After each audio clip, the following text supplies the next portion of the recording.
There are 4 types of behaviors that predict the end of almost every close relationship, including between startup co-founders. Relationship researchers call them the 4 Horsemen. And if you see them in your dynamic, then you're on the clock. In the next 10 minutes, I'm going to walk you through all 4 of the Horsemen, what they look like in a startup, why they're so destructive, and what exactly to do instead. Why should you even care what I have to say? I am an executive coach who has actual startup experience, founding a Y Combinator-backed company and having an exit to Meta. These days, I spend most of my time working with co-founder teams who are dealing with conflict, helping them resolve that before their partnership breaks and their company follows. You may have heard of these 4 Horsemen before because it is research that is widely published by John and Julie Gottman. They are researchers who have spent decades studying couples in labs, looking at the way they talk to each other and being able to predict with 90% accuracy how many of those couples will still be together in 6 years. And they can do it by only watching 15 minutes of conflict. Now, most of you aren't married to your co-founder, although some of you are, but a lot of the same patterns, whether it's working closely together, the financial entanglement, the sacrifice that you put years and years into, and the high cost of separating means that these behaviors also show up in your partnership, and they're equally as dangerous. 2 of these behaviors are more attacking, 2 of them are more protecting, and one of them is the strongest predictor that your relationship is going to end. So let's get right into it. The first one of the attacking behaviors is criticism. Criticism can get confused with 2 other things: complaints or feedback. Feedback is, I think you could have done better in that presentation because of A, B, and C. A complaint is, hey, it really bothers me when you're late to a meeting. Both of those things are healthy and natural and an important part of a co-founder relationship. Criticism is different. Criticism is saying that you have a character flaw, that you're somehow bad for something that you're doing. Here's an example. I have worked with a co-founder pair where the CTO was often frustrated by things that the CEO would do. She would forget things, she would miss deadlines, she would promise more than she should in a customer conversation. And the CTO would say this phrase, "You're too smart to be doing this." Now, in some ways it sounds like a compliment. You're so smart, this person thinks highly of them. But the implication is that if you are so smart and you know you shouldn't be doing them, then why aren't you? What is wrong with you such that even with all this intelligence, you still can't do this simple thing? That is criticism, and that is hurtful and damaging to a relationship. The fix is pretty simple, but that doesn't make it easy. You have to ask for what you actually want, not focusing on them and what they're doing wrong and why they're bad. Hey, it makes me really stressed when I don't know what we're committing to. So on any day where we have customer conversations, I'd love to review with you any of the commitments that you may have made on the call. That is something that your co-founder can actually take forward and do. Being told they're too smart to not do something is not actionable, and it's something you should avoid if you want to retain your partnership. The second attacking behavior, and the one that is most dangerous to a partnership, is contempt. Gottman has found that when contempt starts to show up in a conflict, the relationship is at its highest probability of failing and falling apart. Because contempt is not even just saying that this other person has a character flaw like criticism, it's saying that you are better than that person, that that person is somehow beneath you. Even if you have unequal amounts of equity, as co-founders, you are meant to be peers. You are meant to be equals in any major sense, and certainly equals in terms of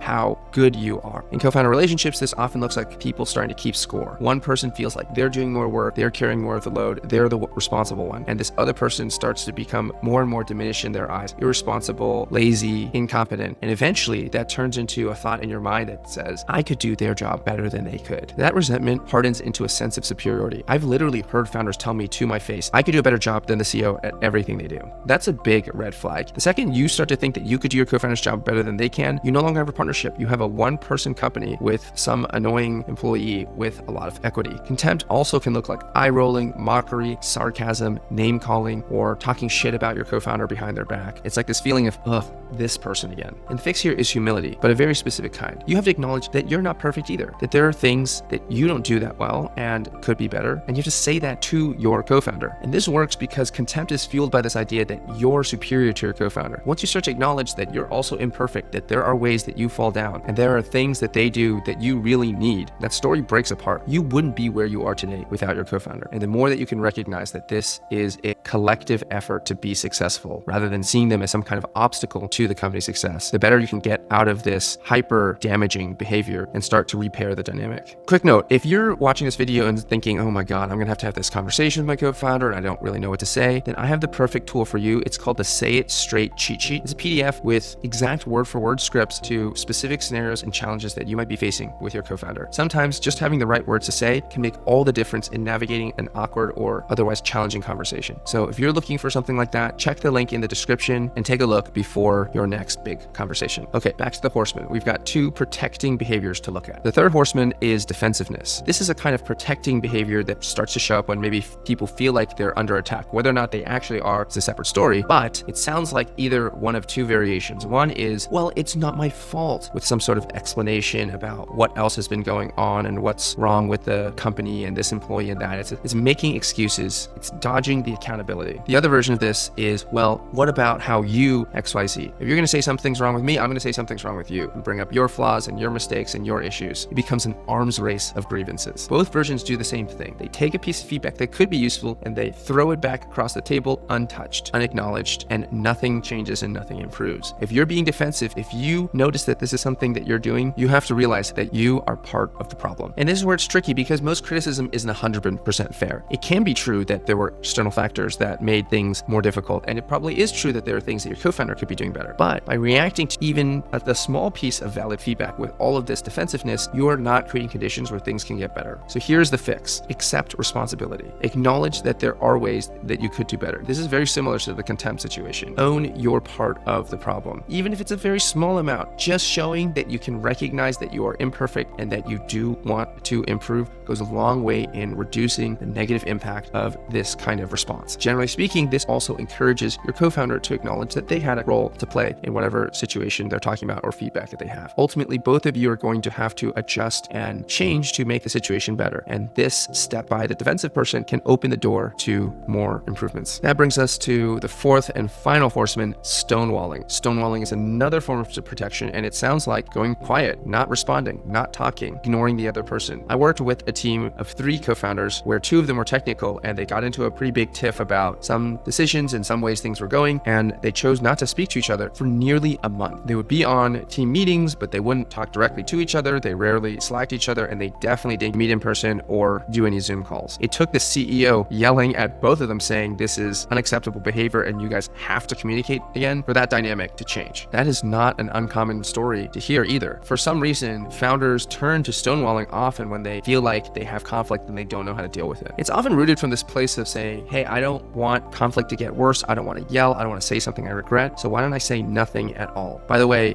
Gottman found that men were more likely to stonewall in relationships. And when you have startups where oftentimes it's all male founders, stonewalling is more likely to occur because both of you have that technique up your sleeve. And when you don't talk, the business pays the price. Decisions don't get made, customers feel the awkwardness, the team definitely feels the tension, and it makes the entire workplace feel unsafe, like there's something weird going on in the background that no one can put their finger on, even if you think you're hiding it really well. And look, stonewalling often comes as a result of people feeling flooded, feeling like they can't control their emotions, they can't control their physiological response when they start to get into an argument with their co-founder. But the fix is not to just stop talking. That's just pushing the can down the road and actually making it worse. The fix is to say you have to keep collaborating and communicating even while acknowledging that not everything is okay and that you disagree about important things. Don't pretend like there's no conflict, but don't stop working with each other either. It's okay to take breaks if things get really heated in a meeting, but you have to come back to it within an hour, a day maximum. You cannot just stop talking to a person for multiple days or weeks at a time. You might use language like, hey, I don't think we can get to alignment today on this decision. Let's put some more time on the calendar on Thursday. In the meantime, here's what I'm working on this week, and here's what I need from you. So I have one more big point to make before I wrap this up, and that is that a lot of founders think that they're tough, that they're aggressive. They're doing really hard stuff. I mean, think about Ben Horowitz's book, The Hard Thing About Hard Things. And that thinking can lead to this idea that we don't need to be gentle with each other. My co-founder, they should be able to take it. And while you're half right that you are very resilient, very capable of enduring hardship, the best workplaces are still psychologically safe environments. Your company, your team meetings, your partnership should feel like a safe place where you can be vulnerable and you're not going to be overly attacked. That doesn't mean it's soft. That doesn't mean there isn't conflict, there isn't disagreement, there aren't serious and rigorous discussions about important contentious issues. It means that it can't feel like a courtroom or a battlefield. It needs to be a place where you can express how you feel, where your co-founder can feel safe providing feedback without getting getting a counterattack, where you can ask for what you actually need, speak up when your feelings are hurt, where you can say, I'm pissed about this. And your co-founder says, I hear that, here's my side. And you stay in the room. That's the kind of standard you're looking for. Not, we never fight